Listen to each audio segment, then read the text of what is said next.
Before it ever sees the African savanna, a red-billed oxpecker begins life inside a tree. The chamber is narrow and almost dark. At its center lies a clutch of pale eggs, surrounded by dry grass, rootlets, and hair taken from large mammals. Beyond the entrance, buffalo and giraffes are already moving across the open country. They carry the ticks, insects, and other food on which the adult birds depend. But the eggs cannot move with them. They must remain warm inside one fixed cavity, while their parents' feeding grounds wander farther away. That is the central challenge of an oxpecker nursery. How does a bird that lives by following moving giants raise helpless young in a nest that cannot follow at all? The answer begins before the first egg is laid. Across much of sub-Saharan Africa, red-billed oxpeckers spend their days attached to large hoofed mammals. A buffalo's hide may appear smooth from a distance, but to a bird it is a complex landscape. Hair parts around the shoulders. Skin folds deepen behind the legs. The ear opens into a warm, sheltered space. Ticks settle where horns, hooves, and teeth cannot easily reach. An oxpecker is built to work across this moving terrain. Strong feet and sharply curved claws hold fast when a host walks, shakes, or turns. A flattened red bill combs through hair and probes folds in the skin. The bird can face forward, sideways, or even downward while the animal beneath it continues to graze. For most of the year, this behavior supports the adult bird. During the breeding season, it must support an entire nest. Breeding often coincides with wetter conditions, when insect life increases and many ticks become more active. More food can make repeated journeys to a nest possible, but food alone is not enough. Oxpeckers also need a secure cavity. They do not normally excavate a complete nest hole for themselves. Instead, a breeding group inspects openings in trunks and branches, including old cavities previously made or enlarged by other birds. The entrance must be large enough for an oxpecker to pass through, yet small enough to leave the brood concealed. The chamber must have room for eggs, growing chicks, and an adult body settling over them. A hole that floods, overheats, or allows easy access to an intruder can end a breeding attempt before it begins. And this search is not always carried out by only two birds. Red-billed oxpeckers are cooperative breeders. A breeding unit may contain a pair and several helpers. These additional adults can be male or female, and they are often thought to be young from an earlier brood, although the family relationships within wild groups are not always certain. What is clear is the work they perform. Group members can help inspect the nest site, carry material, defend the area, and later feed the chicks. Once a cavity is accepted, construction begins. Dry grass and fine roots form the base. Dung may also be added. Then the builders search for the material that makes an oxpecker nest unmistakable. They return to their mammal hosts, but not only to feed. One bird lands on a buffalo and braces against the movement of its shoulder. Instead of searching for a tick, it closes its bill around a small tuft of hair and pulls. The host may twitch its skin or sweeps its head, but the bird holds on long enough to free several strands. Another oxpecker may gather hair from a different animal. Each bundle is flown back to the tree and pushed through the entrance. The same animals that serve as feeding platforms now provide insulation for the nest. Hair fills gaps between coarser stems and helps form a softer lining beneath the eggs. Nest building may begin over several days, but it does not necessarily stop when the structure looks complete. Group members can continue bringing material during incubation and even while the chicks are growing. Only after this preparation does the female begin to lay. A typical clutch contains 2 to 5 eggs, often produced at roughly 1-day intervals.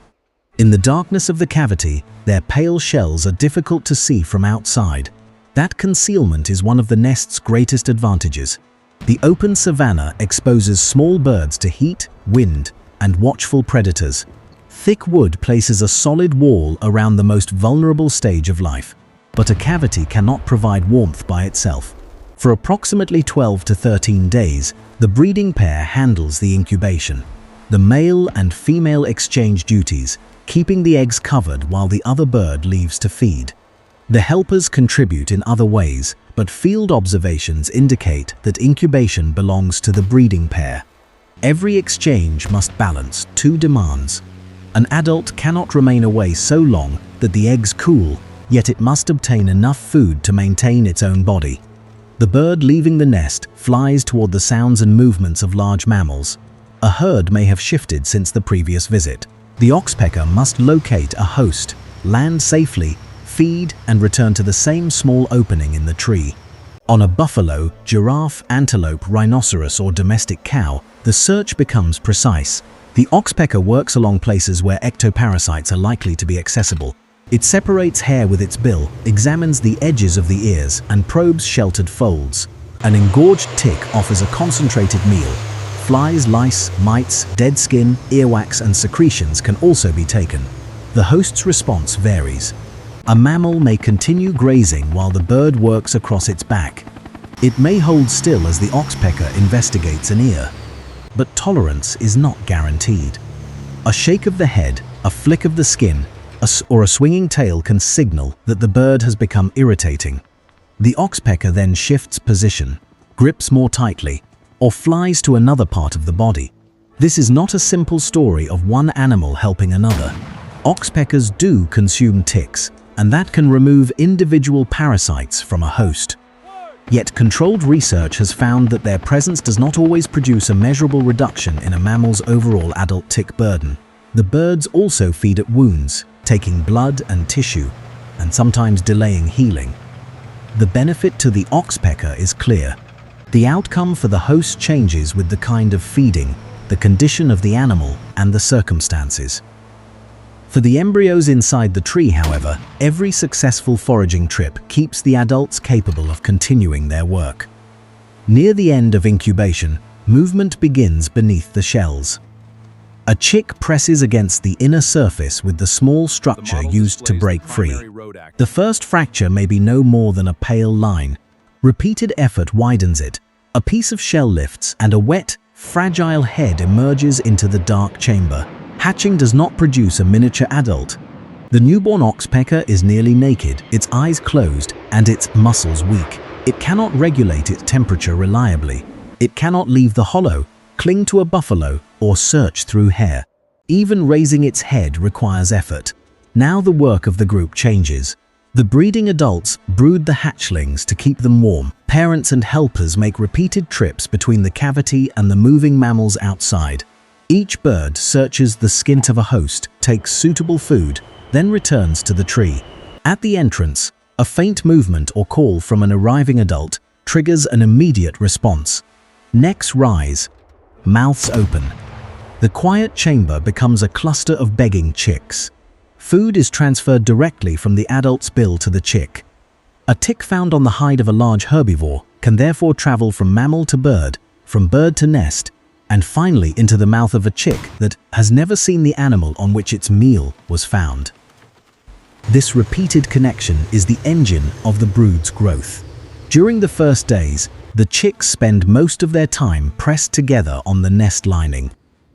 Their eyes gradually open, pin feathers appear beneath the skin, then lengthen and spread. Their legs strengthen as they push against the floor of the cavity. The mouth that once struggled to rise can now reach above its nestmates when an adult arrives. The helpers matter most during this demanding period.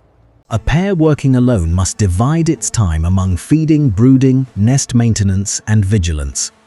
With additional birds carrying food, the nest can receive more visits without forcing every task onto the parents. Not every group has the same number of helpers, and oxpeckers can breed without them. But where helpers are present, the brood is raised by a working unit rather than a simple pair. The nest itself also continues to change. Grass is pressed flat beneath growing bodies. Loose hair collects around the chicks. Material can be added or rearranged. The cavity that once seemed spacious is crowded with feathers, movement, heat, and waste. Its protective walls have not moved, but the lives inside them are expanding toward the entrance. For roughly 3 to 4 weeks after hatching, the chicks remain in this enclosed world. Studies report some variation in the exact nestling period, from a little over 3 weeks to about a month. Development does not follow a visible clock. Readiness appears through physical changes, fuller plumage, stronger feet, improved balance, and the ability to move toward the opening instead of only responding from the nest floor. Daylight becomes increasingly important. A young bird can now stand near the entrance and look out. The view is nothing like the dark chamber behind it. Branches move in the wind. Herds cross patches of sun and shade. Adult oxpeckers arrive from distances the chick cannot yet judge, land at the cavity, deliver food, and disappear again. Eventually, one chick crosses the boundary. Its first departure is not the end of parental care. A fledgling has feathers and can fly, but it is still inexperienced. Its bill is duller than the bright red bill of an adult, and its movements are less assured.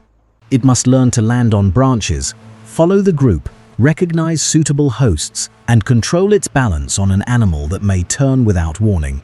The safest introduction comes through the adults. The young bird follows their calls and flight path toward a herd. From above, a buffalo offers a broad landing surface, but that surface is alive. Muscle shifts beneath the hide, skin twitches against flies. The shoulders rise and fall with every step. An adult lands first. The fledgling approaches, extends its feet and grips.